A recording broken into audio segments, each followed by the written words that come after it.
తెల్లవారే వెలుగు రేఖలా పచ్చ పచ్చ పచ్చి మట్టి బొమ్మలా అల్లి బిల్లి వెన్న పాల నురగలా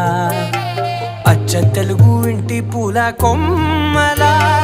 దేవదేవుడే పంపగా ఇలా దేవతే మా ఇంట అడుగే పెట్టెనంట బ్రహ్మ కళ్ళలో కాంతులే